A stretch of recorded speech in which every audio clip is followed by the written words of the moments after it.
कामचोर बहू। कांता बहन की दो बहुएं थी, बड़ी कल्पना और छोटी प्रिया। कल्पना का जैसा नाम वैसा ही काम। सारा दिन कल्पनाओं में रहती, ना कोई काम करती ना कोई धाम।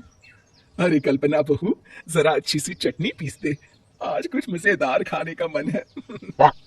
पेट में जलन हो जाएगी माँ जी बुढ़ापे में, और वैसे भी मेरा काम करने का वक्त शाम का है, आप प्रिया को ही बोल दो। इतना कहकर कल्पना वहां से चली जाती है। कांता कल्पना के ऐसे रवैये से काफी परेशान रहती है। मैं बना देती हूँ माँ चटनी, ऐसा बोलकर प्रिया माँ को चटनी बनाकर प्लेट में खाने को देती है कि तभी वहां कल्पना आ जाती है। अरे वाह चटनी, जरा चख कर तो देखो, बड़े दिन हो गए।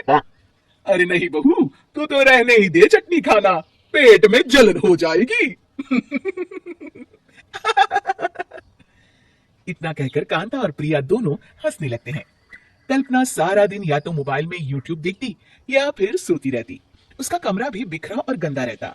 एक दिन कल्पना का पति अशोक उससे कहता है, अरे कल्पना, जानवर भी उस जगह को साफ कर लेता है जहां वो बैठता है, तुम तो इंसान हो, कैसे इतने गंदे कमरे में रह लेती हो? देखो सारा सामान यहाँ वहां बिखरा पड़ा है। ज्यादा अपनी माँ का बोल ना बोलो। हाँ, कमरा तुम्हारा भी तो है, गंदा लग रहा है तो साफ कर लो। पता नहीं तुम्हारे साथ मैं कैसे जिंदगी बिताऊंगा। इतना कहकर अशोक वहां से चला जाता है। कल्पना बस खाना खाने कमरे से बाहर आती और फिर से कमरे में चली जाती। इससे कांता बहन काफी परेशान रहती। एक दिन प्रिया कांता से कहती है, माँ, मैं सारा दिन काम करके थक जाती हूँ, आप कल्पना दीदी से कहिए ना कि सुबह और शाम का काम बांट ले, मैं तो अब सिर्फ एक वक्त का ही काम करूंगी। हाँ। अरे तो वो भी ना करना, एक बहू तो कामचोर थी, दूसरी भी आ गई काम ना करने के बहाने लेकर। तभी वहां प्रिया का पति रमेश आ जाता है।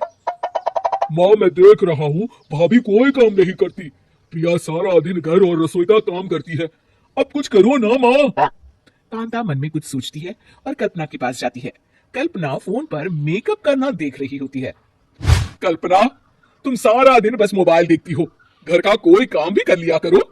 प्रिया सारा दिन काम करके थक जाती है, आज से मैंने फैसला किया है, एक वक्त का काम तुम करोगी, सुबह का खाना तुम बनाओगी और रात का प्रिया।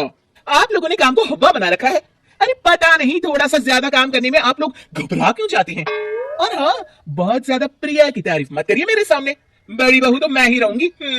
मैं कुछ नहीं जानती, कल सुबह मुझे वक्त से खाना चाहिए, रसोई में आ जाना, वरना कल से तुझे खाना नहीं मिलेगा। अगली सुबह कल्पना रसोई में नहीं आती है। वो देर से सोकर उठती है और बाहर आकर कहती है, अरे भूख लगी है, आज खाने में क्या है? इतनी देर हो गई, आज किसी ने मुझे उठाया भी नहीं, पता नहीं कहाँ है सब। कल्पना को घर में कोई नहीं दिखता। वो रसोई की तरफ जाती है जहां बड़ा सा ताला लगा होता है। अरे रसोई में ताला, ओ मैं तो भूल ही गई थी, माँ ने आज से सुबह का खाना मुझे बनाने को कहा था। हे भगवान, इतने लोगों का खाना बनाना क्या आसान है। तभी घर के सारे सदस्य बाहर से वापस आते हैं। वाह माँ जी, मजा आ गया छोले भटूरे खाकर। मेरे मुंह में तो अभी भी स्वाद आ रहा है। अरे कल्पना, तेरे भरोसे रहते तो हम तो भूखे ही रह जाते। कल्पना को बहुत गुस्सा आ जाता है।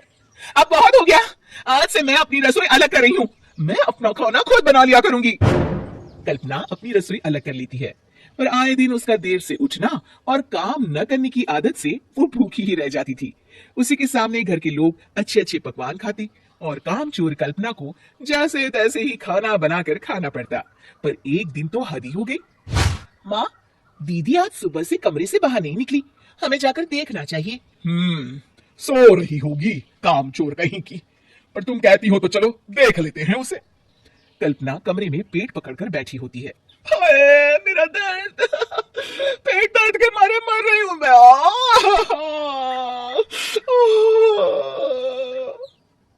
अरे दीदी क्या हुआ, पेट में दर्द क्यों हो रहा है, डॉक्टर को दिखाया आपने? माँ, कल्पना खड़ी होती है और माँ जी के पास आती है। मुझे माफ कर दीजिए, अब से मैं सारे काम में मदद करूंगी, कभी आलस और काम चोरी नहीं करूंगी। हाँ हाँ, वो तो ठीक है, लेकिन अचानक क्या हो गया जो तू काम करने को तैयार हो गई, कामचोर कल्पना? माँ, लगातार बासी और उल्टा पुल्टा खाना खाने के कारण मेरे पेट में इन्फेक्शन हो गया है, काम ना करना पड़े इसलिए मैं 2 दिन का खाना एक दिन ही बना लेती थी, बासी और खराब खाना खाने के कारण लेने के देने पड़ गए, पेट में दर्द हो रहा है। चलो अच्छा हुआ देर आए दुरुस्त आए।